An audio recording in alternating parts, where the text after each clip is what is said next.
Hello, lovely. It's Gabby here from Confidence After Cancer.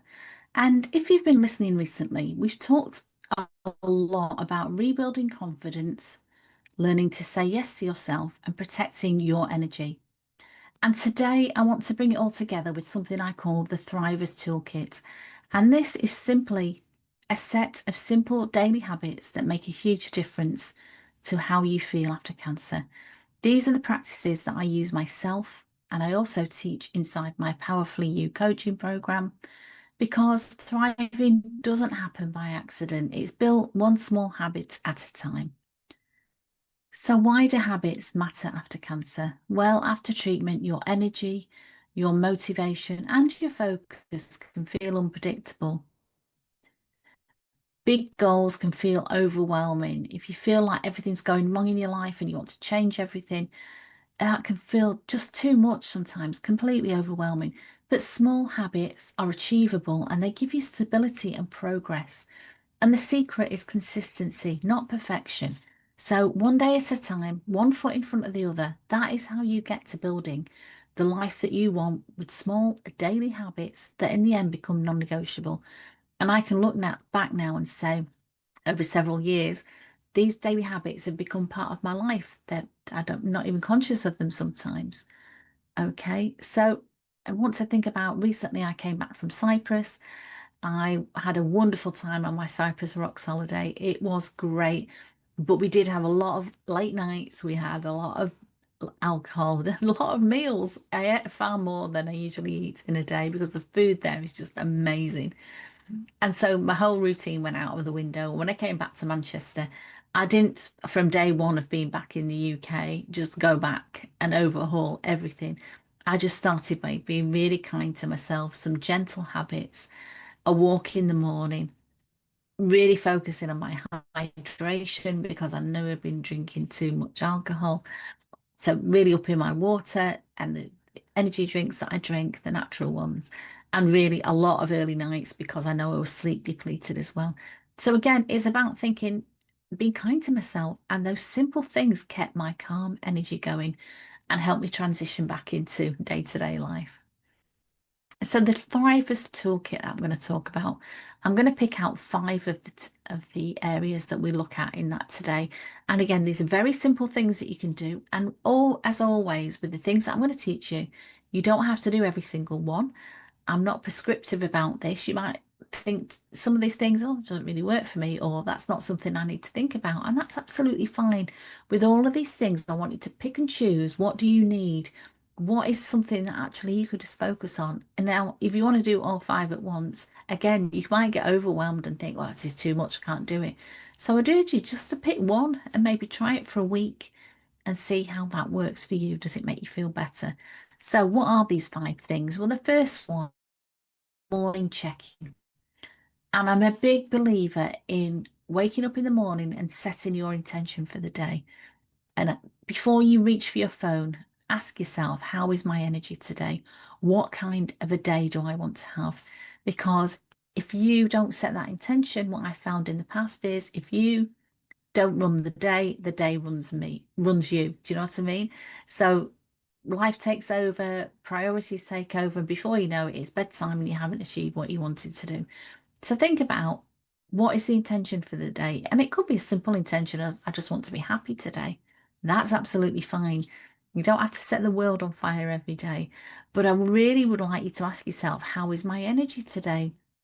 Because, as women, our energy is not constant all the time. We work in cycles. Now, you might not have monthly cycles anymore. I don't have those anymore either. But I know my energy comes in cycles as well. Some days and some times of the day, I've got much more energy. I feel much more creative. Um, and those are the times that I might think, well, I'm going to write my blog for this week. Other times I might think, actually, this is time I need to rest. I'm feeling a bit more like my body is asking for rest. So think about your energy levels. What is it that you need today? You don't have to keep pushing through every single day and fighting against your body. I'm all about learning to work with your body. So listen to your body, plan your day accordingly. The second thing I'd like you to think about is movement that you enjoy. So this is not about punishing workouts. I want you to think about movement that makes you feel alive. Okay, so I did a talk about this recently at my Pilates center where I go, and I've recently discovered Reformer Pilates. I didn't even know that was a thing until recently, and it's absolutely amazing. So I lie on the Reformer bed. I've had some one-to-one instruction with the instructor to make sure my technique was correct. And it's very much, if you think, if you've been to a gym and you've ever used a weight machine and you're pushing against the weights with your legs, it's kind of like that, but you're not using any weights, you're just using your body weight. And I absolutely love it. It's a 30-minute session. At the end of it, it's very gentle, but I really feel like I've done something. So that is something that I enjoy, something I really look forward to. That is not a punishment at all. So whatever it is for you, and we're all different. You might like different things. You might like yoga. You might like stretching. You might like dancing, or you might like a walk out in nature.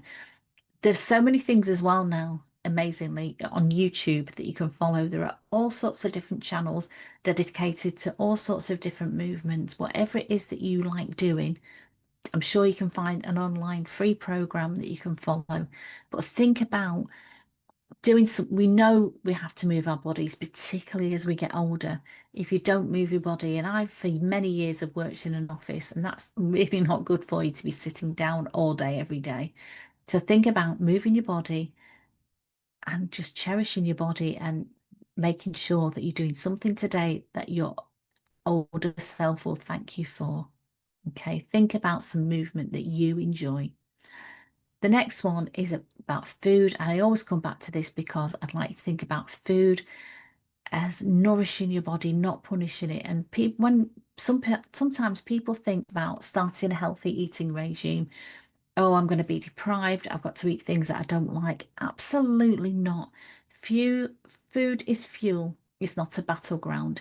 There are literally thousands of food that you can eat, healthy foods.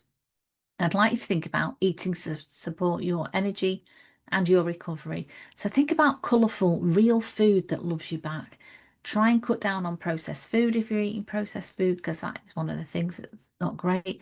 And I'm not saying, again, don't punish yourself if you have the occasional processed meal, or sometimes I might go out for a meal and I'm having a sauce and I think I'm not really sure what's in this sauce, but it's occasional. It's not something I eat every day.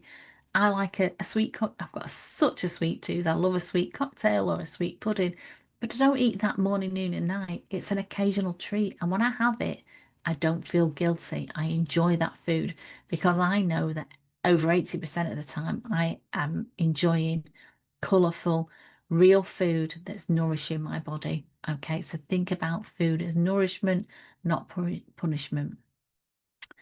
The next thing I'd like you to think about is boundaries, which I talked about in last week's podcast, and rest, making time for you. Okay, so rest isn't a reward, it's a requirement, it's essential. Create space for your own time to rest, your own downtime. Do not apologize for it. You don't need to explain. You just need to somehow build it into your routines. I know, again, after my holiday in Cyprus, I needed a lot of rest. I'd had a lot of late nights. My body was crying out for some long nights in bed. Some decent sleep is what I was craving. And I made sure that I got that. And it's part of my recovery. You cannot expect to, what's the saying, burn the candle at both ends and expect not to get ill. People think, you can do that for years and it's not going to affect your health. At some stage, it will affect your health. Rest is essential. When we're resting, we could do a whole podcast episode on this. Your body is naturally repairing. It's very, very clever, your body. It's trying to keep you safe, but it needs the right tools to do that. It needs water, it needs nourishment, and it needs rest. So rest when you need to, my love, and do not apologize for it. Another practice I'd like to give you that can really, and this is a great little habit and it takes next to no time, but it can make such a difference, and that is daily gratitude or reflection.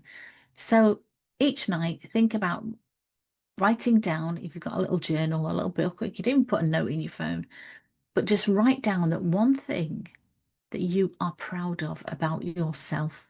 And some people really struggle with that, thinking, oh, I'm not really sure. But think about it. And then I'd like you to think about one thing that you are grateful for. It could be a big thing, it could be the love of your family, it could be a small thing. a conversation that you've had that day or something that went really well. But it's really natural for us to always think sometimes about all the things that are wrong, things that we haven't done, things that we should have said, da, da, da, da. But if you can focus, even just for 5 minutes, on one thing that you are proud of about yourself and one thing that you are grateful for, it rewires your brain. You literally can change the way that you think. Okay, I've heard people say, well, I'm just a worrier. I've always been that way. My mother was the same. No, that's a decision that you've made. That is a choice. You can rewire your brain, okay, for optimism and for self-belief. So if you like some more optimism and self-belief, try with this practice of writing down one thing that you're proud of about yourself and one thing you're grateful for. Can be one thing. You might want to, stretch it a bit and maybe write down two or three things that you're proud of and two or three things that you're grateful for. But you do that every day. And I like to do that as I get into bed, think about what I'm grateful for as I get into bed. And it's kind of akin to back in the old days when I was a child, I was made to say my prayers. And it was more of a chore then, but now this is something that I actually really enjoy. Say my prayers, thinking about the things that I'm grateful for. It rewires your brain to be more optimistic and to have more belief in yourself. So I'd like you to think about the fact I've given you some ideas there, but I don't expect you to do all five at once. The last thing you want to do is to get overwhelmed with any of this. This is not what it's about. It's choosing one habit that feels easy and start there. And you might think, well, this is not making much difference. But if you do these things consistently day after day, it's about small steps because thriving isn't about big leaps, about changing everything. They see this when I used to go to a big gym, you'd see this in January. Loads of people would join the gym on a 1st of January and they're all into this new year, new me. And by the end of January, the gym was empty. You couldn't, nobody, none of those people were going because they just tried too much and then it became overwhelming and they realized it wasn't sustainable, didn't fit in with their lifestyle. And that a lot of those people I know would have been paying gym memberships but never going to the gym. So that can be counterproductive if you try and do too much at once and then you start getting into the negative, oh, these things don't work for me. You can do anything that you want to. It's having the right strategy to get you there. And for me, the perfect strategy is small steps done often over and over and over. Get comfortable with that. And then you're ready for the next step, changing the next thing. And every time you follow through, you're proving to yourself, I can trust me again. I am a person of my word. I set my intention and I do it. And it can be a small thing, doesn't matter. There's no judgment here. And again, if you've got those negative thoughts, I'd ask you to start trying to speak to yourself the way that you would speak to a good friend, not the way that little critical voice can sometimes pull you down and tell you that you're not very good. Because I know that you are more powerful than you know. And that is why my coaching program is called Powerfully You, because inside that program, I help women create their own Thrivers Toolkit tailored to their individual lifestyle, their energy levels, their whatever's going on for them, and their individual goals. And together, we design sustainable routines that can rebuild confidence, focus, and joy without burnout or overwhelm or pressure. And if you feel that you are ready now to feel stronger and calmer every day, you can find out more or you can book your free clarity call with me. We can jump on a call. It's not a sales call, it's for me to get to know you, you to get to know me, and talk about how we could move you from where you are now to having the life that you deserve. And you can find all about that on my website, confidenceaftercancer.co.uk. And so remember, lovely, you don't need to do everything all at once to thrive. Just start with one small habit today and build it from there. As always, I would urge you to stay safe, stay sane, and stay powerfully you, because you are powerful more than you know. I'm here for you. I'm your friend, Gabby. I'll speak to you soon. Thanks for listening.